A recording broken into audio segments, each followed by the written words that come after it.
मध्य प्रदेश में विधानसभा चुनाव 2023 से पहले नेताओं का बीजेपी से कांग्रेस में आने का सिलसिला जारी हो चुका है।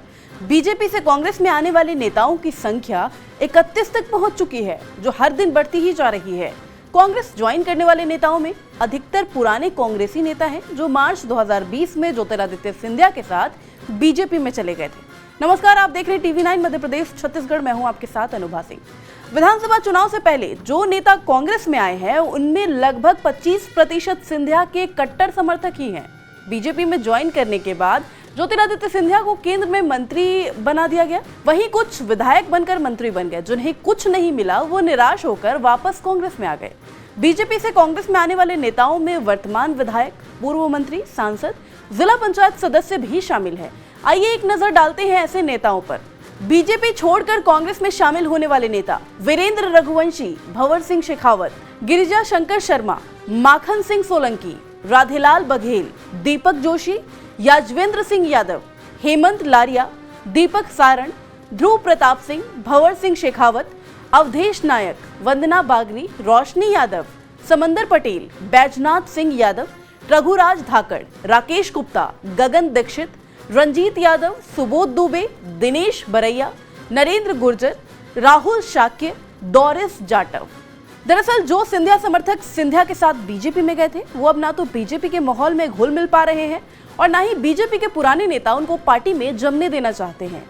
यही कारण है कि बीजेपी में सिंधिया समर्थक अलग थलग पड़ गए हैं और अब उन्हें भी सिंधिया से उतना समर्थन नहीं मिल पा रहा जैसे कांग्रेस में रहते हुए सिंधिया से मिला करता था। विधानसभा चुनाव 2023 में बीजेपी में जिस तरह से समय के साथ उनकी दावेदारी पर खतरा मंडरा रहा है, समय रहते स्थिति को उनके समर्थकों ने हाँप लिया है। एक एक कर ज्योतिरादित्य सिंधिया के लोग घर वापसी कर रहे हैं। रायसेन ज्योतिरादित्य सिंधिया फैंस क्लब के जिला अध्यक्ष गगन दीक्षित ने बीजेपी को छोड़कर फिर से कांग्रेस में शामिल हो गए। गगन दीक्षित के कांग्रेस में वापसी करने की वजह स्वास्थ्य मंत्री प्रभुराम चौधरी हैं। प्रभुराम सांची से बीजेपी के विधायक हैं। इस वजह से गगन दीक्षित की बीजेपी में टिकट की दावेदारी खत्म हो जाती। गगन दीक्षित काफी उम्मीदों के साथ सिंधिया के साथ बीजेपी ज्वाइन किया था।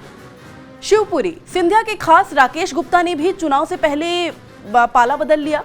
राकेश गुप्ता शिवपुरी जिले बीजेपी से उपाध्यक्ष थे। बीजेपी में आने के बाद जिस तरह से उनको सिंधिया से समर्थन की उम्मीद थी, वो पूरी नहीं हुई और आखिर निराश होकर उन्होंने कांग्रेस में वापसी कर ली। गुना बैजनाथ यादव गुना शिवपुरी में ज्योतिरादित्य सिंधिया के सबसे खास नेता हुआ करते थे।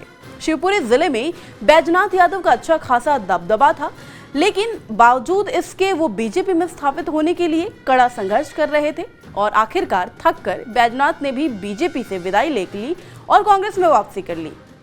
मालवा निमाड़ समंदर पटेल मालवा निमाड़ में काफी ताकतवर नेता के रूप में जाने जाते थे। साथ ही मालवा निमाड़ में सिंधिया के सबसे खास समर्थक भी माने जाते थे। बीजेपी में उनके आने की संभावना कम दिख रही थी। ऐसे में समय रहते उन्होंने पाला बदल लिया और प्रदेश कांग्रेस अध्यक्ष कमलनाथ की अध्यक्षता में कांग्रेस में शामिल हो गए। चंदेरी जयपाल सिंह यादव भी सिंधिया के काफी खास माने जाते हैं। वो चंदेरी से चुनाव लड़ चुके हैं और बीजेपी और सिंधिया से मोह भंग हो गया और आखिर उन्होंने भी कांग्रेस में वापसी कर ली। कोलारस रघुराज धाकड़ भी सिंधिया खेमे के कद्दावर नेता रहे हैं। 2020 में रघुराज भी सिंधिया के साथ बीजेपी में चले गए थे, लेकिन बीजेपी ने ज्यादा पूछ परख न होने पर उन्होंने भी अपना पाला बदल लिया और आखिर में उन्होंने भी कांग्रेस में वापसी कर ली।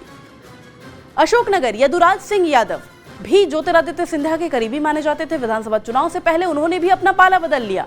रघुराज धाकड़ एक समय में अशोकनगर में सिंधिया के चुनावी अभियान की कमान संभाला करते थे। अब उन्होंने भी कांग्रेस में घर वापसी कर ली। अभी तक ग्वालियर चंबल संभाग में ज्योतिरादित्य सिंधिया के 7 बड़े समर्थक नेता पार्टी छोड़कर कांग्रेस में शामिल हो चुके हैं और जैसे जैसे विधानसभा चुनाव की तारीख नजदीक आ रही है, साथ में कुछ समर्थक बीजेपी की दूसरी लिस्ट का इंतजार कर रहे हैं। लिस्ट आने के बाद ये लोग भी टिकट नहीं मिलने की स्थिति पर पाला बदल सकते हैं। मध्य प्रदेश की राजनीति में अब सवाल उठने लगा है कि क्या बीजेपी में ज्योतिरादित्य सिंधिया का रुतबा खत्म हो रहा है। दूसरा सवाल ये है कि सिंधिया के साथ बीजेपी में आने वाले सिंधिया समर्थकों का सिंधिया पर से भरोसा उठने लगा है।